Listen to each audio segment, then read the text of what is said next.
Hi hello ಎಲ್ಲರಿಗೂ ನಮಸ್ಕಾರ. ಅಕ್ಷರ ಕ್ರಾಂತಿ ಯೂಟ್ಯೂಬ್ ಚಾನಲ್ಗೆ ಎಲ್ಲರಿಗೂ ಸ್ವಾಗತ. ಇವತ್ತಿನ ವಿಡಿಯೋದಲ್ಲಿ ನಾನು ಏನು ಟಾಪಿಕನ್ನು ಹೇಳ್ತಾ ಇದ್ದೀನಪ್ಪ ಅಂದರೆ 2026ರಲ್ಲಿ ಬರುವ ಒಂದು TET ಪರೀಕ್ಷೆಯಲ್ಲಿ ಯಾವ ವಿಷಯಗಳಿಗೆ ಎಷ್ಟು ಅಂಕಗಳಿರುತ್ತದೆ, ಯಾವ ವಿಷಯಗಳಿಗೆ ಎಷ್ಟು ಅಂಕಗಳಿರುತ್ತವೆ ಮತ್ತು ಯಾವ ಪಠ್ಯಕ್ರಮವನ್ನು ಓದಬೇಕು ನಾವು ಎಂತಹ ಒಂದು ಪ್ರಮುಖವಾದ ಮಾಹಿತಿಯನ್ನು ಹೇಳ್ತಾ ಇದ್ದೀನಿ. ಎಲ್ಲರೂ TET ಬಗ್ಗೆ ಇನ್ಫಾರ್ಮೇಷನ್ ಮಾಡಿರಿ ಅಂತ ಕೇಳಿದರು. ಅದಕ್ಕೆ ಈಗ ಮುಂದಿನ ದಿನಗಳಲ್ಲಿ ಏನಾಗ್ತಾ ಇದೆಯಪ್ಪ ಅಂತಂದ್ರೆ, ಇದು ಒಳ ಮೀಸಲಾತಿ ಇರುವ ಸಂಬಂಧ CET ಆಗುವ ಒಂದು ಸಾಧ್ಯತೆ ಕಡಿಮೆ ಇದೆ. ಮತ್ತೊಂದು ಜೂನಲ್ಲಿ TET ಆಗುವ ಸಾಧ್ಯತೆ ಹೆಚ್ಚಿರೋದ್ರಿಂದ ನೀವು TET ಪರೀಕ್ಷೆಯಲ್ಲಿ ಯಾವ ರೀತಿ ಅಂಕಗಳನ್ನು ಗಳಿಸಿ ತೆರೆಗಡೆ ಹೊಂದಬಹುದು, ಯಾವ ರೀತಿ ಎಕ್ಸಾಮಿಂದು ವಿದ್ಯಾರ್ಹತೆ ಏನು, TET ಪರೀಕ್ಷೆ ವಿದ್ಯಾರ್ಹತೆ ಏನು, ಅದು ಪರೀಕ್ಷೆ ವಿಷಯ ಯಾವುದು, ಪರೀಕ್ಷೆ ಸ್ವರೂಪ ಎಷ್ಟಿರುತ್ತೆ, ಎಷ್ಟು ಅಂಕಗಳಿಗಿರುತ್ತೆ ಅಂತ ಈ ವಿಡಿಯೋದಾಗ ನಾನು ಎಲ್ಲ ತಿಳಿಸ್ಕೊಡ್ತೀನಿ. ಮುಂದಿನ ವಿಡಿಯೋದಾಗ ಈ ಒಂದು ಸಬ್ಜೆಕ್ಟ್ ವೈಸ್ ಯಾವ ವಿಷಯಗಳಿಗೆ ಎಷ್ಟು ಈಗ CSC ಅವರು ಕೇಂದ್ರೀಕೃತ ದಾಖಲಾತಿ ಘಟಕ ಬೆಂಗಳೂರು ಇವರು ಏನು ಮಾಡಿದ್ದಾರೆ, ಒಂದು ನಿರ್ದಿಷ್ಟವಾದ ಪಠ್ಯಕ್ರಮವನ್ನು ಬಿಡುಗಡೆ ಮಾಡಿದ್ದಾರೆ. ಆ ಪಠ್ಯಕ್ರಮದಲ್ಲಿರುವಂಥ ಎಲ್ಲ ಸಿಲೆಬಸ್ಸನ್ನು ಎಕ್ಸ್ಪ್ಲೇನ್ ಮಾಡಿ ಹೇಳ್ತಾ ಹೋಗ್ತೀನಿ, ಎಲ್ಲ ಸಿಲೆಬಸ್ಸನ್ನು ತಿಳಿಸ್ತಾ ಹೋಗ್ತೀನಿ. ಇವತ್ತಿನ ಒಂದು ಈ ವಿಡಿಯೋದಲ್ಲಿ ಏನಪ್ಪ ಅಂತಂದರೆ, ಪರೀಕ್ಷೆಗೆ ಪ್ರಶ್ನೆ ಪತ್ರಿಕೆ ಎಷ್ಟು ಅಂಕಗಳನ್ನು ಒಳಗೊಂಡಿರ್ತಾ, ಆ ಪ್ರಶ್ನೆ ಪತ್ರಿಕೆ ಸ್ವರೂಪ ಹೇಗಿರುತ್ತೆ ಅಂತ ತಿಳಿಸ್ಕೊಡ್ತಾ ಹೋಗ್ತೀನಿ. ಯಾರು ಇನ್ನೂ ನಮ್ಮ ಚಾನಲನ್ನು ಸಬ್ಸ್ಕ್ರೈಬ್ ಮಾಡಿಲ್ಲ, ಸಬ್ಸ್ಕ್ರೈಬ್ ಮಾಡಿರಿ, ವಿಡಿಯೋನ ಲೈಕ್ ಮಾಡಿರಿ, ನಿಮಗೆ ಇಷ್ಟ ಆದರೆ ವಿಡಿಯೋನ ಶೇರ್ ಮಾಡಿರಿ. ನೋಡಿರಿ, ಈ ಒಂದು ಪರೀಕ್ಷೆ ಒಳಗೆ TET ಪರೀಕ್ಷೆ ಅನ್ನೋದೊಂದು ಇಂಪಾರ್ಟೆಂಟ್ ಆದಂಥ ಒಂದು ಘಟಕ. ನೋಡ್ರಿ, ಇಲ್ಲಿ ಈ ವಿಡಿಯೋದಲ್ಲಿ ನಾನು ನಿಮ್ಗೆ ತೋರಿಸ್ತಾ ಇದ್ದೀನಲ್ಲ, ಇದು ಏನಪ್ಪ ಅಂತಂದ್ರೆ 2025ರಲ್ಲಿ ಕರ್ನಾಟಕ ಶಿಕ್ಷಕರ ಅರ್ಹತಾ ಪರೀಕ್ಷೆಗೇನು ಕೇಂದ್ರೀಕೃತ ದಾಖಲಾತಿ ಘಟಕ ಬೆಂಗಳೂರು ಇವರು ಆಯುಕ್ತ ಕಚೇರಿ ಶಾಲಾ ಶಿಕ್ಷಣ ಇಲಾಖೆಯವರೇನು ಅಧಿಸೂಚನೆ ಹೊರಡಿಸಿದ್ರಲ್ಲ, ಆ ಅಧಿಸೂಚನೆ ಹೊರಡಿಸಿದಂಥ ಒಂದು ಅದು ಅಧಿಸೂಚನೆ ಹೊರಡಿಸಿದಂಥ ಒಂದು ನೋಟಿಫಿಕೇಷನನ್ನು ನಾನು ನಿಮ್ಗೆ ತೊಗೊಂಡು ಹೇಳ್ತಾ ಇದ್ದೀನಿ. ಆ 2000 ನಾವೇನು ಮೊನ್ನೆ ಬರೆದ್ವಲ್ಲ, ಆ TET 2025 TET ಅದರ ಒಂದು ಸಿಲೆಬಸ್ಸು, ಅದರ ಪ್ಯಾಟ್ರನ್ ಏನೈತಿ, ಅದರ ಒಂದು ಮೂಲ ಆಧಾರವಾಗಿ ಇಟ್ಕೊಂಡು ನಾನು 2026ರಲ್ಲಿ ಬರುವಂಥ TETನ ಯಾವ ರೀತಿ ಕ್ರ್ಯಾಕ್ ಮಾಡಬೇಕು ಅಂತ ನಿಮ್ಗೆ ತಿಳಿಸ್ತಾ ಇದ್ದೀನಿ. ನಾವು ಮೊನ್ನೆ ಬರೆದ್ವಲ್ಲ TETನ 2025 ಆ TETಯಲ್ಲಿ ಡಿಸೆಂಬರ್ 7ಕ್ಕೆ ಬರ್ತೀವಿ ನಾವು TET. ಆ ಡಿಸೆಂಬರ್ TET 2025 ಬರ್ದಿವಲ್ಲ, ಇಲ್ಲಿದೆ ನೋಡಿರಿ. ಆ ಒಂದು TET ಬೇಸ್ ಮೇಲೆ ನಾವು ಏನು ಮಾಡಬೇಕು, ನೆಕ್ಸ್ಟ್ 2026ರ TETಯನ್ನು ಕ್ರ್ಯಾಕ್ ಮಾಡಬೇಕು. ನೋಡಿರಿ, ಈ ಒಂದು TET ಪತ್ರಿಕೆಯೊಳಗೆ ಏನೇನು ಇರುತ್ತಪ್ಪ, ಪತ್ರಿಕೆ 1 ಅಂದರೆ ಯಾವ ಸಬ್ಜೆಕ್ಟ್ಗಳನ್ನು ಒಳಗೊಂಡಿರುತ್ತೆ, ಪತ್ರಿಕೆ 1ರಲ್ಲಿ ಯಾರನ್ನು ಬರೀಬೋದು, ಪತ್ರಿಕೆ 1 ಬರೆಯೋದಕ್ಕೆ ಯಾರು ಅರ್ಹತೆಯನ್ನು ಗಳಿಸಿರ್ತಾರೆ ಅಂತ ತಿಳ್ಕೊಂಡ್ಬರ್ರಿ. ಫಸ್ಟ್ ಪತ್ರಿಕೆ 1 ಇದೇನೆಂದರೆ 1ರಿಂದ 5ನೇ ತರಗತಿಯವರಿಗೆ ಬೋಧಿಸುವಂಥ ಶಿಕ್ಷಕರ ಒಂದು ಅರ್ಹತಾ ಪರೀಕ್ಷೆ ಆಗಿರುತ್ತೆ ಪತ್ರಿಕೆ 1. ಈ ಪತ್ರಿಕೆಯನ್ನು ಯಾರು ಬರೀಬೋದಪ್ಪ ಅಂತಂದರೆ, ಒಂದನೇದು PUC ಮುಗಿಸಿರಬೇಕು, PUC ಸೀನಿಯರ್ ಸೆಕೆಂಡರಿ ಅಥವಾ ತತ್ಸಮಾನ ಪರೀಕ್ಷೆಯಲ್ಲಿ 50% ಅಂಕಗಳನ್ನು ಗಳಿಸಿರಬೇಕು, ಹಾಗೂ 2 ವರ್ಷಗಳ DED ಹೌದಾ DELED ಕೋರ್ಸಿನ ಅಥವಾ ಯಾವ ಹೆಸರಿನಿಂದ ಕರೆಯುತ್ತಾರೋ ಆ ಹೆಸರು. ಫಸ್ಟಿಗೆ ಈಗ DELED ಅಂತ ಕರೀತಾರೆ, ಅದರ ಫಸ್ಟಿಗೆ ಏನು ಮಾಡ್ತಾಯಿದ್ರಪ್ಪ ಅಂತಂದ್ರೆ ಇದನ್ನು DED ಅಂತ ಕರಿತಿದ್ರು. ನಾವು ಮಾಡಿದ್ದು ಕೂಡ DED ಅಂತಲೇ ಕರಿತಿದ್ರು, ಹೌದಾ. ಅದು ಆದರೂ ಆಗಿರ್ಬೋದು, ಅಥವಾ DLD ಆದರೂ ಆಗಿರ್ಬೋದು. ಈ ಕೋರ್ಸನ್ನು ಮುಗಿಸಿರ್ಬೇಕು. ಮತ್ತು ಇನ್ನೊಂದು, ಅಥವಾ ಸೀನಿಯರ್ ಸೆಕೆಂಡರಿ ಅಥವಾ ತತ್ಸಮಾನ ಪರೀಕ್ಷೆಯಲ್ಲಿ 50% ಅಂಕಗಳನ್ನು ಗಳಿಸಿರಬೇಕು. ಸೆಕೆಂಡ್ PUC ಇದು ಸಹ ಸೇಮ್, ಸೀನಿಯರ್ ಸೆಕೆಂಡರಿ ಅಥವಾ ತತ್ಸಮಾನ ಪರೀಕ್ಷೆಯಲ್ಲಿ ಕನಿಷ್ಠ 50% ಅಂಕಗಳನ್ನು ಗಳಿಸಿರಬೇಕು, ಮತ್ತು ಹಾಗೂ 2 ವರ್ಷಗಳ ಡಿಪ್ಲೊಮಾ ಇನ್ ಎಜುಕೇಷನನ್ನು ತೇರ್ಗಡೆ ಹೊಂದಿರಬೇಕು, ಅಥವಾ ಪ್ರವೇಶ ಪಡೆದು ಅಭ್ಯಾಸ ಮಾಡುತ್ತಿರುವ ಅಭ್ಯರ್ಥಿಗಳು ಅಂತ ಕೊಟ್ಟಿದ್ದಾರೆ. ನೋಡ್ರಿ, ಇಲ್ಲಿ ಅಂದರೆ ಸೆಕೆಂಡ್ PUC ಮುಗಿಸಿರ್ಬೇಕು ನೀವು, ಸೆಕೆಂಡ್ PUC ಮುಗಿಸಿರಬೇಕು, ಮತ್ತು ಡಿ ಎಡ್ಗೆ ನೀವು ಡಿ ಎಡ್ ಕಂಪ್ಲೀಟ್ ಆಗಿರಬೇಕು ಅಂತ ಇಲ್ಲ. ಡಿ ಎಡ್ಗೆ ನೀವು ಬರೀ ಏನು ಮಾಡಬೇಕು, ಅಡ್ಮಿಷನ್ ಮಾಡಿಸಿದ್ರೆ ಸಾಕು. D Ed first year admission ಮಾಡಿಸಿದ್ರೆ ಸಾಕು. ನೀವು ಟಿ ಟಿ ಫಸ್ಟ್ ಬರಿಬೋದು. ಮತ್ತು 2ನೇ ವರ್ಷದಲ್ಲಿ ಡಿ ಎಡ್ ಮಾಡ್ತಿರೋರು ಸಹ ಏನು ಮಾಡ್ಬೋದು, ಟಿ ಟಿಯನ್ನು ಬರಿಬೋದು. ಆದರೆ ಒಂದು ರೂಲ್ಸ್ ಏನು ಹೇಳಿದ್ದಾರೆ ನೋಡ್ರಿ ಇಲ್ಲಿ, ಪಿ ಯು ಸಿ ಒಳಗೆ ಯಾವುದೇ ವಿಭಾಗ ಇರಲಿ, ಅದು ಪಿ ಯು ಸಿ ಒಳಗೆ 50% ಅಂಕಗಳನ್ನು ಗಳಿಸಿರಬೇಕು. ಅಂದರೆ ಮಾತ್ರ ನೀವು ಟಿ ಟಿಯನ್ನು ಬರೆಯೋದಕ್ಕೆ ಅರ್ಹತೆಯನ್ನು ಪಡಿತೀರಿ. ಅಥವಾ ಪದವಿಯಲ್ಲಿ 50% ಅಂಕಗಳನ್ನು ಗಳಿಸಿರಬೇಕು. ಹಾಗೂ 2 ವರ್ಷಗಳ DELED ಕೋರ್ಸಿನ ಯಾವ ಹೆಸರಿನಿಂದ ಕರೆಯುವವರು ಆ ಹೆಸರಿನ ದ್ವಿತೀಯ ವರ್ಷದಲ್ಲಿ ತೇರ್ಗಡೆ ಹೊಂದಿರುವವರು ಹಾಗೂ ಪ್ರವೇಶ ಪಡೆದು ಅಭ್ಯಾಸ ಮಾಡುತ್ತಿರುವವರು. ಮತ್ತು ಇನ್ನೊಂದು ನಾವು ಇದು ಮಾಡೀವ್ರಿ, ಏನ್ರಿ, BA ಮಾಡೀವಿ ನಾವು. ಪದವಿ ಅಂದ್ರೇನು, BA ಮಾಡಿದ್ವಿ. ಆ BA ಮುಗಿಸಿ ನಾವು ವಾಪಸ್ ಏನು ಮಾಡ್ತಾ ಇದ್ದೀವಿ, ಈಗ ಡಿ ಎಡ್ ಮಾಡೀವ್ರಿ. ಡಿ ಎಡನ್ನು ನಾವು ಏನು ಮಾಡ್ಬೋದು, ಪಿ ಯು ಸಿ ಮುಗಿಸಿ, ಹೌದಾ, ಪಿ ಯು ಸಿ ಮುಗಿಸಿದ ನಂತರ ನಾವು ಡಿ ಎಡ್ ಮಾಡ್ಬೋದು. ಅಥವಾ BA ಮಾಡಿದ ತಕ್ಷಣ ನಾವು ಡಿ ಎಡ್ ಮಾಡ್ಬೋದು. ಆವಾಗ ಇಲ್ಲೇನು ಹೇಳಿದಾರರು, ಪದವಿಯಲ್ಲಿ 50% ಅಂಕ ಗಳಿಸಿರಬೇಕು. ಹಾಗೂ 2 ವರ್ಷಗಳ DLD ಅಥವಾ ಡಿ ಎಡ್ ಒಳಗೆ ನೀವು ಪ್ರವೇಶವನ್ನು, ಡಿ ಎಡ್ಗೆ ಆಗಲೇ ಹೇಳಿದ್ನಲ್ಲ, ಡಿ ಎಡ್ಗೆ ಅಡ್ಮಿಷನ್ ಮಾಡಿಸಿದ್ರು ಕೂಡ ನೀವೇನು ಮಾಡ್ಬೋದು, ಈ ಒಂದು ಟಿ ಟಿ ಪರೀಕ್ಷೆಯನ್ನು ತೆಗೆದುಕೊಳ್ಳಬಹುದು. ಅಥವಾ ಪದವಿಯಲ್ಲಿ ಕನಿಷ್ಠ 50 ಅಂಕಗಳಷ್ಟು ಗಳಿಸಿರಬೇಕು. ಅಥವಾ BEd ಪದವಿಯಲ್ಲಿ ತೇರ್ಗಡೆ ಹೊಂದಿದವರು ಪ್ರವೇಶ ಪಡೆದು ಅಭ್ಯಾಸ ಮಾಡುತ್ತಿರಬೇಕು. ಹೌದಾ, ಪ್ರವೇಶ ಪಡೆದು BEd ಇದೇನಾಗಿತ್ತಪ್ಪ ಅಂತಂದರೆ, ನೋಟಿಫಿಕೇಷನ್ನು ಫಸ್ಟಿಗೆ ಬಿಟ್ಟಿದ್ರಲ್ಲ, ಅವಾಗ ಏನಾಗಿತ್ತಿದ್ದು, BEdನವರಿಗೆ ಅವಕಾಶ ಇತ್ತು ಬರೆಯೋಕ್ಕೆ. ಆದರೆ ಮತ್ತು ಇನ್ನೊಂದು ಸತಿ ನೋಟಿಫಿಕೇಷನ್ ಮಾಡಿ ಅವ್ರು ಏನು ಮಾಡಿದರು, ಈ ಸತಿ ಬಿ ಎದೊಳಗೆ ಮುಗಿಸಿ ನೆಕ್ಸ್ಟ್ BEd ಮಾಡಿದವರು ಅಥವಾ ತೇರ್ಗಡೆ ಹೊಂದಿದವ್ರಿಗೆ ಬರೆಯೋದಕ್ಕೆ ಅವಕಾಶವನ್ನು ಕೊಡಲಿಲ್ಲ. ಈ ಸತಿ ನೋಟಿಫಿಕೇಷನ್ 2025 ನಾವೇನು ಡಿಸೆಂಬರ್ ಒಳಗೆ ಬರ್ದಿವಲ್ಲ ಟಿ ಟಿ, ಆ ಟಿ ಟಿ ಒಳಗೆ ಫಸ್ಟಿಗೆ ನೋಟಿಫಿಕೇಷನ್ ಬಿಟ್ಟಾಗಿದ್ದು BEdನವರು ಅಪ್ಲಿಕೇಶನ್ ಹಾಕ್ಬೋದು. BEd ಮಾಡಿದವರು ಕೂಡ ಪ್ರಥಮ ಪತ್ರಿಕೆಯನ್ನು ಬರಿಬೋದು ಅಂತ ಹೇಳಿದರು. ಈಗಾಗಲೇ 2024 ಟಿ ಟಿ ಒಳಗೆ, 2023 ಟಿ ಟಿ ಒಳಗೆ ಕೂಡ BEd ಮಾಡಿದವ್ರಿಗೆ ಫಸ್ಟ್ ಪತ್ರಿಕೆ 1 ಬರೆಯೋದಕ್ಕೆ ಅವಕಾಶ ಕೊಟ್ಟಿದ್ದರು. ಆದರೆ ಈ ಸತಿ ಏನು ಮಾಡಿದ್ದಾರೆ, BEd ಮಾಡಿದವ್ರಿಗೆ ಪತ್ರಿಕೆಯನ್ನು 1 ಬರೆಯೋದಕ್ಕೆ ಅವಕಾಶ ಇಲ್ಲ. ಯಾಕಪ್ಪ ಅಂದರೆ ನಿಮ್ಗೆ ಗೊತ್ತಿರ್ಬೋದು, ಮೊನ್ನೆ ಸುಪ್ರೀಂ ಕೋರ್ಟು ಒಂದು ಆರ್ಡ್ರ್ ಮಾಡಿದೆ. ಏನದು, PSTRಗೆ ಬರೆಯೋದಕ್ಕೆ BEd ಮುಗಿಸಿದವ್ರಿಗೆ ಅವಕಾಶ ಇಲ್ಲ. ಓನ್ಲಿ DEd ಮುಗಿಸಿದವ್ರು ಮಾತ್ರ ಪತ್ರಿಕೆ 1 PSTR ಟೀಚರ್ ಆಗ್ಬೋದು ಅಂತ. ಆ ಒಂದು ಕಾರಣಕ್ಕೋಸ್ಕರ ಇವ್ರು ಏನು ಮಾಡಿದರು, CSE ಅವರು ಫಸ್ಟಿಗೆ ಹೊರಡಿಸಿದಂಥ ನೋಟಿಫಿಕೇಷನ್ ಕ್ಯಾನ್ಸಲ್ ಮಾಡಿ ಮತ್ತೊಂದು ನೋಟಿಫಿಕೇಷನ್ ಹೊರಡಿಸಿ ಅದರೊಳಗೆ DEd ವಿತ್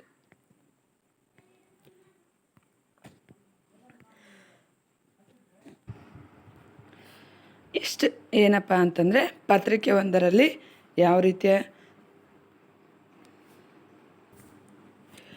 ರೀತಿಯಾಗಿ ನಿಮಗೆ ಅರ್ಹತೆಯನ್ನು ಗಳಿಸಿರಬೇಕು ಅಂಥೇಳಿ ಗೊತ್ತಾಯಿತು. ಏನು ಗೊತ್ತಾಯಿತು, ಪತ್ರಿಕೆ 1 ಬರಿಬೇಕಂದ್ರೆ PUC ಮುಗಿಸಿರಬೇಕು, DEd ಮಾಡಿರಬೇಕು, DEd ಪದವಿಯನ್ನು DEdನ್ನು ಮುಗಿಸಿರ್ಬೇಕು. ಅಥವಾ DEdನ ಪ್ರವೇಶವನ್ನು ಪಡೆದುಕೊಂಡವರು ಸಹ ಏನು ಮಾಡ್ಬೋದು, ಪತ್ರಿಕೆ 1 ಬರಿಬೋದು. ಆದರೆ PUCಯಲ್ಲಿ 50% ಅಂಕವನ್ನು ಗಳಿಸಿರಬೇಕು ಎಂಬುದು ಒಂದು ಕಡ್ಡಾಯ ಆಗಿರುತ್ತೆ. ಇದು ಒಂದು ನೆನಪಿಟ್ಕೋರಿ. ಏನಪ್ಪ ಅಂದ್ರೆ BEd ಮಾಡಿದವ್ರಿಗೆ ಈ ಸರ್ತಿ ಅವಕಾಶ ಕೊಟ್ಟಿರಲಿಲ್ಲ 2025ರಲ್ಲಿ. 2026ರಲ್ಲಿ ಕೂಡ BEd ಮಾಡಿದವರು ಪತ್ರಿಕೆ 1 ಬರೆಯೋದಕ್ಕೆ ಯಾವುದೇ ರೀತಿಯಾದ ಅವಕಾಶ ಇಲ್ಲ. ಇಷ್ಟು ಪತ್ರಿಕೆ 1ರದ್ದು ಮಾಹಿತಿ ಆಯಿತು. ಈಗ ಪತ್ರಿಕೆ 2 ಬರಿಬೇಕಂದ್ರೆ ಯಾವ ಅರ್ಹತೆಗಳನ್ನು ಹೊಂದಿರಬೇಕು ನೋಡಿರಿ. ಪದವಿಯಲ್ಲಿ ಕನಿಷ್ಠ 50% ಅಂಕಗಳನ್ನು ಗಳಿಸಿರಬೇಕು. 2 ವರ್ಷದ DEd ಕೋರ್ಸನ್ನು ಆಗಲೇ ಹೇಳಿದ್ನೆಲ್ಲ, DELED ಆಗಿರ್ಬೋದು ಅಥವಾ DEd ಕೋರ್ಸನ್ನು ಮುಗಿಸಿರಬೇಕು. ಅಥವಾ ದ್ವಿತೀಯ ವರ್ಷದ ತೇರ್ಗಡೆ ಹೊಂದಿರಬೇಕು. ಅಥವಾ ಪ್ರವೇಶ ಪಡೆದ ಅಭ್ಯಾಸ ಮಾಡುತ್ತಿರುವವರು ಕೂಡ ಏನು ಮಾಡ್ಬೋದು, ಈ ಒಂದು ಪತ್ರಿಕೆ 2 ತೆಗೆದುಕೊಳ್ಳಬಹುದು. ಇಷ್ಟು. ಮತ್ತು ಇನ್ನೊಂದು ಏನಪ್ಪ, ಅಥವಾ ಪದವಿಯಲ್ಲಿ ಕನಿಷ್ಠ 50% ಅಂಕಗಳನ್ನು ಗಳಿಸಿರಬೇಕು. ಹಾಗೂ BEd ಒಂದು ಪದವಿಯಲ್ಲಿ ತೇರ್ಗಡೆ ಹೊಂದಿರಬೇಕು ಅಥವಾ ಬಿ ಎಡ್ ಪದವಿಗೆ ಪ್ರವೇಶ ಪಡೆದು ಅಭ್ಯಾಸ ಮಾಡುತ್ತಿರುವವರು ಕೂಡ ಈ ಒಂದು ಪತ್ರಿಕೆ 2 ಬರಿಬೋದು. P U C senior secondary ತತ್ಸಮಾನ ಪರೀಕ್ಷೆಯಲ್ಲಿ ಕನಿಷ್ಠ 50 ಅಂಕಗಳಷ್ಟು ಅಂಕಗಳನ್ನು ಗಳಿಸಿರಬೇಕು. ಅಥವಾ 4 ವರ್ಷದ bachelor in elementary education BELED ತೇರ್ಗಡೆ ಹೊಂದಿರಬೇಕು ಅಥವಾ BELED ಕೋರ್ಸ್ಗೆ ಪ್ರವೇಶ ಪಡೆದು ಕೂಡ ಅಭ್ಯಾಸ ಮಾಡುತ್ತಿರಬೇಕು. ನೋಡಿರಿ, ಇತ್ತೀಚಿನ ದಿನಗಳಲ್ಲಿ BA ಎಂಬುದು ಏನಾಗಿದೆ, 4 ವರ್ಷದ ಕೋರ್ಸ್ ಆಗಿದೆ. ಹೌದಾ? ಕೆಲವು ವಿಶ್ವವಿದ್ಯಾಲಯದೊಳಗೆ ಅದು ಆವಾಗಲೇನಿತ್ತು, 3 ವರ್ಷದ ಕೋರ್ಸ್ ಆಗಿತ್ತು. ಈಗ 4 ವರ್ಷಗಳ ಬ್ಯಾಚುಲರ್ ಇನ್ ಎಲಿಮೆಂಟರಿ ಎಜುಕೇಷನ್ ತೇರ್ಗಡೆ ಹೊಂದಿರಬೇಕು ಅಥವಾ BELED. ಹೌದಾ? BELED ಕೋರ್ಸ್ಗೆ ಅಂದರೆ 4 ವರ್ಷದ ಒಂದು ಕೋರ್ಸ್ಗೆ ಕೂಡ ನೀವೇನು ಮಾಡಿರ್ಬೋದು, BEd ಪ್ರವೇಶ ಪಡೆದವರು ಸಹ ನೀವು ಏನು ಮಾಡ್ಬೋದು, ಪೇಪರ್ 2 ಬರಿಬೋದು. ಅಥವಾ ಪದವಿಯಲ್ಲಿ ಶೇಕಡ 50ರಷ್ಟು ಅಂಕ ಗಳಿಸಿರಬೇಕು. 2 ವರ್ಷದ BEd ಪದವಿಯಲ್ಲಿ ತೇರ್ಗಡೆ ಹೊಂದಿರಬೇಕು. BEd ಪದವಿಗೆ ಪ್ರವೇಶ ಪಡೆದವರು ಕೂಡ ಏನು ಮಾಡಬೇಕಪ್ಪ ಅಂತಂದರೆ ಈ ಒಂದು ಪರೀಕ್ಷೆ ಪೇಪರ್ 2 ನೀವು ಬರೆಯೋದಕ್ಕೆ ಅರ್ಹತೆಯನ್ನು ಹೊಂದಿರ್ತೀರಿ. ಹೌದಾ? ಇದು ಪತ್ರಿಕೆ 1 ಮತ್ತು ಪತ್ರಿಕೆ 2 ಬರೆಯೋದಕ್ಕೆ ಬೇಕಾದಂಥ ಒಂದು ವಿದ್ಯಾರ್ಹತೆ ಆಯಿತು. ನಾವೇನು ವಿದ್ಯಾರ್ಹತೆಯನ್ನು ಗಳಿಸಿದರೆ ಪತ್ರಿಕೆ 1 ಬರಿಬೋದು, ಏನು ವಿದ್ಯಾರ್ಹತೆಯನ್ನು ಗಳಿಸಿದರೆ ಪತ್ರಿಕೆ 2 ಬರಿಬೋದು ಅಂತಂದು ಗೊತ್ತಾಯಿತು. ಇನ್ನೊಂದು ಪಾಯಿಂಟ್ಸ್ ಏನಪ್ಪ ಅಂದರೆ, ನಂದು BEd ಮುಗಿದಿದೆ ಮತ್ತು BA ಮುಗಿದಿದೆ, DEd ಮುಗಿದಿದೆ ಅಂದರೆ ನಾವು ಏನು ಮಾಡ್ಬೋದು ರೀ, 2 ಪತ್ರಿಕೆಯನ್ನು ಬರಿಬೋದು ಅಂತಂದು ಕೇಳಿದರೆ, DEd BA ಮತ್ತು BEd ಮುಗಿದವ್ರು 2 ಪತ್ರಿಕೆಯನ್ನು ಬರಿಬೋದು ಅಂತ ಕೇಳಿದ್ರೆ ಎಸ್, 2 ಪತ್ರಿಕೆಗಳನ್ನು ನೀವೇನು ಮಾಡ್ಬೋದು, ಬರಿಬೋದು. ಹೌದಾ? ಯಾವ ರೀತಿಯಪ್ಪ ಅಂತಂದರೆ, ನೀವು DEd ಮೇಲೆ DEd ಏನು ಮುಗಿದಿರ್ತಲ್ಲ ಆ DEd ಮೇಲೆ ನೀವು 1ನೇ ಪತ್ರಿಕೆ ಬರಿಬೋದು. With BA BEd ಮುಗಿಸಿರ್ತೀರಲ್ಲ, BA BEd ಮುಗಿಸಿದರೆ 2 ಪತ್ರಿಕೆಗಳನ್ನು ಬರಿಬೋದು. ಇದೇನಿದು ಪತ್ರಿಕೆ ನೀವು ಬರೆಯೋದಕ್ಕೆ ಇರುವಂತಹ ಅರ್ಹತೆಗಳಿವು. DEd ಪರೀಕ್ಷೆಗೆ ಪ್ರವೇಶ ಪಡೆದವರು ಕೂಡ ಬರಿಬೋದು. BEd ಪರೀಕ್ಷೆಯನ್ನು ಮುಗಿಸಿರಬೇಕು, ರಿಸಲ್ಟ್ ಬಂದಿರಬೇಕು ಅಂತಿಲ್ಲ. BEd ಪರೀಕ್ಷೆಯನ್ನು ಪಡೆದವರು ಕೂಡ ಪರೀಕ್ಷೆಯನ್ನು ಬರಿಬೋದು. ಆದರೆ ಇದು ಪತ್ರಿಕೆ 2, ಇದು ಪತ್ರಿಕೆ 1. ಇಷ್ಟು ನಿಮಗೆ ಏನು ಗೊತ್ತಾಯಿತು, ಪತ್ರಿಕೆ 1 ಬರೆಯೋದು ಗೊತ್ತಾಯಿತು. ಪತ್ರಿಕೆ 2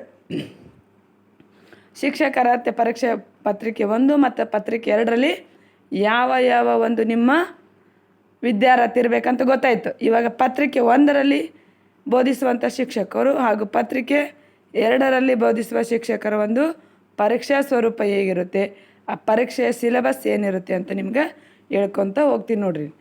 2 ಪತ್ರಿಕೆಯನ್ನು ಬರೆಯೋರು ಅಭ್ಯರ್ಥಿಯು 2 ಹಂತದ ಪತ್ರಿಕೆ 1 ಮತ್ತು ಪತ್ರಿಕೆ 2 1ರಿಂದ 5 ಮತ್ತು 6ರಿಂದ 8 ತರಗತಿಗಳ ಬೋಧನೆಗಾಗಿ ಅರ್ಹತೆ ಪಡಿಬೇಕಂತ ನೀವೇನಾದರೂ ಅಪೇಕ್ಷಿಸಿದರೆ, ಹೇಳಿದ್ನಲ್ಲ ನೀವಾಗ BA ಮತ್ತು BEd ಮಾಡಿದವರು ಮತ್ತು DEd ಮಾಡಿದವರು 2 ಪತ್ರಿಕೆಯನ್ನು ಬರಿಬೋದು ಅಂತ ಹೇಳಿದ್ನಲ್ಲ, ಅದನ್ನು ಅವರು ಇಲ್ಲಿ ಹೇಳ್ತಾ ಇದ್ದಾರೆ ನೋಡ್ರಿ.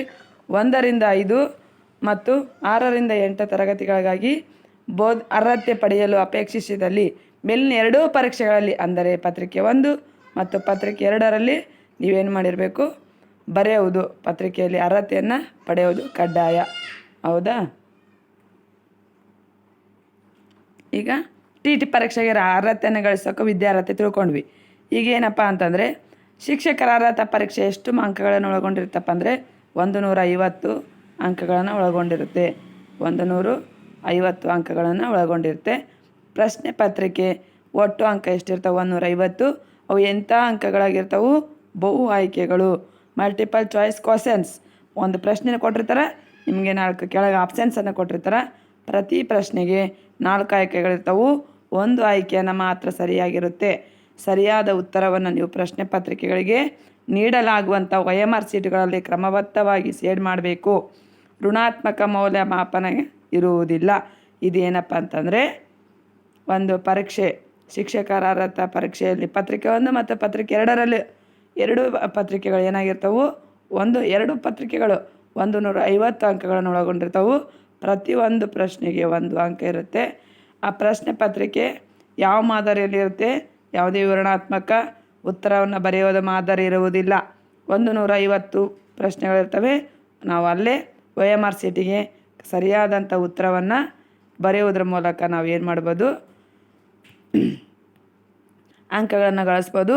ಇನ್ನೊಂದು ಇಂಪಾರ್ಟೆಂಟ್ ಆದ ಮಾಹಿತಿ ಏನಪ್ಪ ಅಂತಂದರೆ, ಕೆಲವು ಜನ ಕೇಳ್ತಿರ್ತಾರೆ, ಮೇಡಮ್ TTಯಲ್ಲಿ ಋಣಾತ್ಮಕ ಮೌಲ್ಯಮಾಪನ ಇದೆನಾ, ನೆಗೆಟಿವ್ ಇದೆ. ಇಂಪಾರ್ಟೆಂಟ್ ಇದೇನಪ್ಪ ಅಂತಂದರೆ ಋಣಾತ್ಮಕ ಮೌಲ್ಯಮಾಪನ ಇರೋದಿಲ್ಲ TT ಪರೀಕ್ಷೆಯಲ್ಲಿ. ಇದು ಒಂದು ನಮಗೆ ಪ್ಲಸ್ ಪಾಯಿಂಟ್. ನಾವು ಬೇರೆ ಯಾವುದೇ ಎಕ್ಸಾಮನ್ನು ತಗೊಳ್ಕೊಳ್ಳು, KE ಎದವರು ಕೇಂದ್ರೀಯ ಪರೀಕ್ಷಾ ಇದು KE ಅವರು ನಡೆಸುವಂಥ ಪ್ರತಿಯೊಂದು ಪರೀಕ್ಷೆಗಳಲ್ಲಿ ಏನಿರುತ್ತೆ, ನೆಗೆಟಿವ್ ಇರುತ್ತೆ. ಕಮ್ಯುನಿಕೇಷನ್ ಪೇಪರ್ ತಗೊತೀವಲ್ಲ ನಾವು ಅಲ್ಲಿ. ಆದರೆ ಈ TT ಪರೀಕ್ಷೆಯಲ್ಲಿ ಏನಿರಲ್ಲ, ಅರ್ಹತಾ ಪರೀಕ್ಷೆ ಆಗಿರೋದ್ರಿಂದ KSET ಆಗಿರ್ಬೋದು, KTET ಆಗಿರ್ಬೋದು, ಈ ಪತ್ರಿಕೆಯಲ್ಲಿ ಏನಿರೋಂಗಿಲ್ಲ, ನೆಗೆಟಿವ್ ಇರೋಂಗಿಲ್ಲ. ನಾವು ಆರಾಮಾಗಿ 90 ಅಂಕಗಳನ್ನು ಗಳಿಸುವುದರ ಮೂಲಕ ಅರ್ಹತೆಯನ್ನು ಪಡ್ಕೊಳ್ಬೋದು. ಇನ್ನು ಹೆಚ್ಚು ಸಹ ಸ್ಕೋರನ್ನು ಮಾಡ್ಬೋದು. ನೋಡ್ರಿ ಇಲ್ಲಿ ನೆಕ್ಸ್ಟ್, ಈ 150 ಅಂಕಗಳಿಗೆ ಯಾವ ವಿಷಯಗಳಿಗೆ ಎಷ್ಟು ಅಂಕಗಳಿರ್ತಾವೆ ಅಂತ ತಿಳ್ಕೊಬೇಕು. ಇಂಪಾರ್ಟೆಂಟ್. ನಾವು ಪರೀಕ್ಷೆನ ಯಾವುದೇ ಪರೀಕ್ಷೆ ತಗೊಳ್ರಿ, ನೀವು ಆ ಪರೀಕ್ಷೆನ ಕ್ರ್ಯಾಕ್ ಮಾಡಬೇಕಾದ್ರೆ ಮೊದಲು ಏನು ತಿಳ್ಕೊಬೇಕು, ಆ ಪರೀಕ್ಷೆಗೆ ಏನು ಅರ್ಹತೆ ಬೇಕು ಅಂತ ತಿಳ್ಕೊಬೇಕು. ಆ ಪರೀಕ್ಷೆ ಪ್ಯಾಟ್ರನ್ ತಿಳ್ಕೊಬೇಕು. ಆ ಪರೀಕ್ಷೆ ಒಂದು ವಿಧಾನ ಹೆಂಗೈತಂತ ಪರೀಕ್ಷೆ ಮತ್ತು ಸಿಲೆಬಸ್ ತಿಳ್ಕೊಬೇಕು. ಇವು 3 ತಿಳ್ಕೊಂಡ್ರೆ ನೀವೇನು ಆಗ್ತೀರಿ, ಆ ಪರೀಕ್ಷೆನ ಅತಿ ಸರಳವಾಗಿ ಪಾಸ್ ಆಗ್ತೀರಿ. ನೋಡ್ರಿ ಇಲ್ಲಿ ಭಾಷೆ 1 ಏನಿದೆ ಕಡ್ಡಾಯ, ಇದು ಕಂಪಲ್ಸರಿ ನಾವು ಲ್ಯಾಂಗ್ವೇಜ್ 1 ಅನ್ನು ತೊಗೋಬೇಕು. ಇದರಲ್ಲಿ ಎಷ್ಟು ಅಂಕಗಳಿರುತ್ತೆ, 30 ಅಂಕಗಳಿಗಿರುತ್ತೆ. 30 ಅಂಕಗಳು ಎಂಥ ಅಂಕಗಳವು, ಬಹು ಆಯ್ಕೆಯ ಪ್ರಶ್ನೆಗಳಿರ್ತಾವೆ. ಪ್ರಶ್ನೆಗಳ ಸಂಖ್ಯೆ 30. ಪ್ರಶ್ನೆಗಳು ಯಾವ ರೀತಿ ಇರ್ತಾವೆ, ಬಹು ಆಯ್ಕೆ. ಒಂದು ಕ್ವಶನ್ ಕೇಳ್ತಾರೆ, ಹೌದಾ, 4 ಉತ್ತರ ಕೊಡ್ತಾರೆ. ಕನ್ನಡಕ್ಕೆ ಜ್ಞಾನಪೀಠ ಪ್ರಶಸ್ತಿ ತಂದು ಕೊಟ್ಟ ಮೊಟ್ಟ ಮೊದಲ ಕವಿ ಯಾರು, ಕೆಳಗೆ ಆಪ್ಷನ್ಸ್ ಕೊಡ್ತಾರೆ. A Kuvempu, B Da Ra Bendre, C Shivaram Karanth, D UR Ananthamurthy. Questions ಅರ್ಥಪೂರ್ಣವಾಗಿ ಓದ್ಕೋಬೇಕು ನಾವು, ಹೌದಾ. ಕನ್ನಡಕ್ಕೆ ಜ್ಞಾನಪೀಠ ಪ್ರಶಸ್ತಿ ತಂದು ಕೊಟ್ಟ ಮೊದಲ ಕವಿ ಅಂತಂದರೆ ಕುವೆಂಪು, ಹೌದಾ. ಹಿರಿಯ ಕವಿ ಯಾರು ಅಂತಂದರೆ ಮತ್ತು ಅಲ್ಲಿ ಬೇರೆಯವ್ರು ಬರ್ತಾರೆ.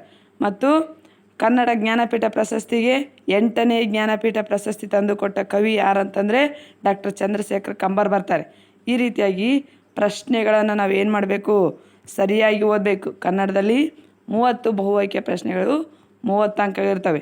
ಭಾಷೆ 2, ನೀವು ಭಾಷೆ 1 ಕನ್ನಡನ ತಗೋಬೇಕಾ ಅಥವಾ ನೀವು ಇಂಗ್ಲೀಷ್ ತಗೋಬೇಕಾ ಅಂತ ಕೇಳ್ಬೋದು. ಪ್ರಥಮ ಭಾಷೆ ನಾವು ಯಾವುದನ್ನು ಕಲ್ತಿರ್ತೀವಿ, ಪ್ರಥಮ ಭಾಷೆ ಕಡ್ಡಾಯ. ಇದು ನಾವು ಓದಬೇಕಾದ್ರೆ 1ರಿಂದ 10ನೇ ತರಗತಿಯೊಳಗೆ ಪ್ರಥಮ ಭಾಷೆಯನ್ನು ಯಾವ ತೊಗೊಂಡಿರ್ತೀವಲ್ಲ ಅದನ್ನೇ ಚಾಯ್ಸ್ ಮಾಡ್ಕೋಬೇಕು. ಆದರೆ ಇಲ್ಲಿ 2ನೇ ಭಾಷೆ ಅಂತ ಇದೆ ನೋಡ್ರಿ, ಭಾಷೆ 2, ಇದರಲ್ಲಿ ನಿಮಗೆ ಚಾಯ್ಸ್ ಇರುತ್ತೆ. ಸೆಕೆಂಡ್ ಲ್ಯಾಂಗ್ವೇಜ್ ನೀವು ಇಂಗ್ಲೀಷ್ ಆದರೂ ತೊಗೋಬೋದು ಅಥವಾ ಹಿಂದಿ ಆದರೂ ತೊಗೋಬೋದು. ಸೆಕೆಂಡ್ ಲ್ಯಾಂಗ್ವೇಜು ನೀವು ಇಂಗ್ಲೀಷ್ ಆದರೂ ತೊಗೋಬೋದು ಅಥವಾ ಹಿಂದಿ ಆದರೂ ಕೂಡ ಸೆಕೆಂಡ್ ಲ್ಯಾಂಗ್ವೇಜ್ ತೊಗೋಬೋದು. ಅಥವಾ ನಾನು ಪ್ರಥಮ ಭಾಷೆ ಕನ್ನಡ ತಗೊಂಡಿದ್ದೀನಿ, ಸೆಕೆಂಡ್ ಭಾಷೆಯನ್ನು ಸಹ ಕನ್ನಡದಲ್ಲೇ ತೊಗೋಬೋದಾ ಅಂತಂದರೆ ಬರೋಂಗಿಲ್ಲ. ಪ್ರಥಮ ಭಾಷೆ ಕನ್ನಡ ತೊಗೊಂಡ್ರೆ ನೀವು ದ್ವಿತೀಯ ಭಾಷೆಯಾಗಿ ಇಂಗ್ಲೀಷ್ ಅಥವಾ ಹಿಂದಿ ತಗೋಬೇಕು. ಅಥವಾ ನೀವು ಫಸ್ಟ್ ಲ್ಯಾಂಗ್ವೇಜ್ ಇಂಗ್ಲೀಷ್ ತೊಗೊಂಡ್ರೆ ಸೆಕೆಂಡ್ ಲ್ಯಾಂಗ್ವೇಜ್ ಕನ್ನಡ ತೊಗೋಬೇಕು. ಲ್ಯಾಂಗ್ವೇಜ್ 1 ಕಂಪಲ್ಸರಿ ಇರುತ್ತೆ, ಹೌದಾ. ಪ್ರಥಮ ಭಾಷೆ ನೀವು ಕನ್ನಡ ತೊಗೊಂಡ್ರೆ ದ್ವಿತೀಯ ಭಾಷೆ ಏನು ತೊಗೋಬೇಕು, ಇಂಗ್ಲೀಷ್ ಆರ್ ಹಿಂದಿ. ಇದರಲ್ಲಿ ಸಹ ಇಂಗ್ಲೀಷಲ್ಲಿ 30 ಪ್ರಶ್ನೆಗಳಿರ್ತವೆ, 30 ಅಂಕಗಳು. ಈ ಕನ್ನಡದಲ್ಲಿ 30 ಅಂಕಗಳು ಅಂತ ಹೇಳಿದ್ನಲ್ಲ ನಿಮಗೆ, ಭಾಳ ಸುಲಭವಾಗಿ ನಾವು ಇದರಲ್ಲಿ ಅಂಕಗಳನ್ನು ತೆಗಿಬೋದು. ಯಾಕಪ್ಪ ಅಂತಂದ್ರೆ 15 ಮಾರ್ಕ್ಸಿಗೆ ಏನಿರುತ್ತೆ ಅಲ್ಲಿ ಸಬ್ಜೆಕ್ಟಿಗೆ ಸಂಬಂಧಪಟ್ಟಂಗಿರುತ್ತೆ. ಪ್ಲಸ್ 15 ಮಾರ್ಕ್ಸಿಗೆ ಏನಿರುತ್ತೆ ಪೆಡಗಾಗಿ ಅಥವಾ ಬೋಧನಾಶಾಸ್ತ್ರ ಇರುತ್ತೆ. ಇದರಲ್ಲಿ ಭಾಷೆ 1 ಕನ್ನಡ ಇದರೊಳಗೆ, ಹೌದಾ. ಮತ್ತು ಏನಿರುತ್ತೆ ರೀ ಮೇಡಮ್ ಅಂತಂದರೆ ಅದನ್ನು ನೆಕ್ಸ್ಟ್ ನಾನು ನಿಮಗೆ CSE ಅವರು ಕೊಟ್ಟಿರುವಂಥ ಒಂದು ಸಿಲೆಬಸ್ಸನ್ನು ತೊಗೊಂಡು ಏನೇನು ಟಾಪಿಕನ್ನು ಕೊಟ್ಟಿದ್ದಾರೆ ಟಾಪಿಕ್ ವೈಸ್ ಎಕ್ಸ್ಪ್ಲೈನ್ ಮಾಡಿ ಹೇಳ್ಕೊತ ಹೋಗ್ತೀನಿ. ಭಾಷೆ 2 ಲ್ಯಾಂಗ್ವೇಜ್ ನೋಡ್ರಿ, ಇಂಗ್ಲೀಷಲ್ಲಿ ಕೂಡ ನೀವೇನು ಮಾಡ್ಬೋದು, ಅಷ್ಟೇ ಸುಲಭವಾಗಿ ಅಂಕಗಳನ್ನು ತೆಗೆದುಕೊಳ್ಬೋದು.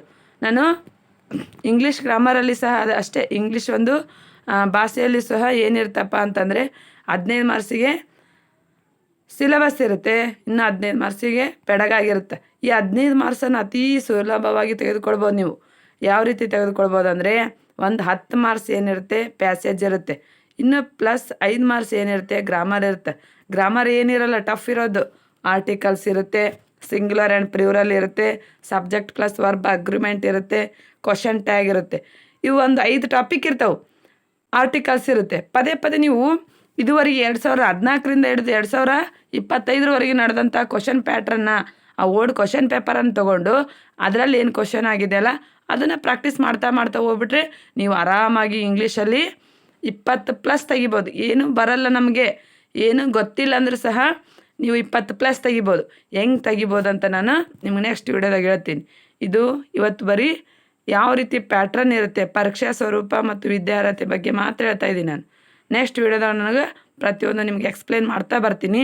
ನೀವು ನಮ್ಮ ವೀಡಿಯೋಸ್ಗಳನ್ನು ಕಂಟಿನ್ಯೂ ಆಗಿ ವಾಚ್ ಮಾಡಿರಿ. ಏನಾದರೂ ನಿಮಗೆ ಡೌಟ್ಸ್ ಇದ್ದರೆ ಕಮೆಂಟ್ ಮಾಡಿರಿ. ನೆಕ್ಸ್ಟ್ ನೋಡಿರಿ, ಶಿಶು ಮನೋವಿಜ್ಞಾನ. ಮನೋವಿಜ್ಞಾನ ಅನ್ನೋದು ಅತಿ ಸರಳವಾದ ವಿಷಯ. ಆದರೆ ಇದನ್ನು ಏನು ಮಾಡ್ತಾರಪ್ಪ, ಅನ್ವಯಿಕ ಇದನ್ನು ಅಪ್ಲೈಡ್ ಕ್ವಶನ್ಸ್ ಕೇಳೋದ್ರಿಂದ ನಾವು ಯಾವ ರೀತಿ ಓದಬೇಕಪ್ಪ ಅಂತಂದರೆ, ತರಗತಿಯಲ್ಲಿ ನಾವು ಆ್ಯಸ್ ವೆಲ್ ಆಸ್ ಟೀಚರ್ ಆಗಿ ನಾವು ಇದನ್ನು ಅಧ್ಯಯನ ಮಾಡಬೇಕು. ಅಂದ್ರೆ ಮಾತ್ರ ನಮ್ಗೆ ಶಿಶು ಮನೋವಿಜ್ಞಾನ ಅನ್ನೋದು ಏನಾಗುತ್ತಾ, ಈಜಿ ಆಗುತ್ತೆ. ಹೌದಾ? ಇಲ್ಲಪ್ಪ ಅಂತಂದ್ರೆ ನಮಗೆ ಶಿಶು ಮನೋವಿಜ್ಞಾನ ಡೈರೆಕ್ಟ್ ಪುಸ್ತಕದಲ್ಲಿರುವಂಥ ಒಂದು ಪ್ರಶ್ನೆಗಳನ್ನು ಓದಿದರೆ ಡೈರೆಕ್ಟ್ ಕ್ವಶನ್ಸ್ ಬರಲ್ಲಲ್ಲಿ. ಮತ್ತಿನ್ನು ಈ ಬೋಧನಾ ಶಾಸ್ತ್ರಕ್ಕೆ ಏನು ಮಾಡಬೇಕು ನಾವು ಅಂತಂದರೆ, ನಾವು ತರಗತಿಯಲ್ಲಿ ಇರುವಂಥ ಮಕ್ಕಳನ್ನು ಯಾವ ರೀತಿ ಅಧ್ಯಯನ ಮಾಡ್ತೀವಲ್ಲ ಅದರ ಮೇಲೆ ತಿಳ್ಕೊಬೇಕು. ಇವಕ್ಕೆ ಯಾವ್ಯಾವ ಬುಕ್ಸನ್ನು ರೆಫರ್ ಮಾಡಬೇಕು, ಯಾವ ಕ್ವಶನ್ ಬ್ಯಾಂಕ್ ರೆಫರ್ ಮಾಡಬೇಕು.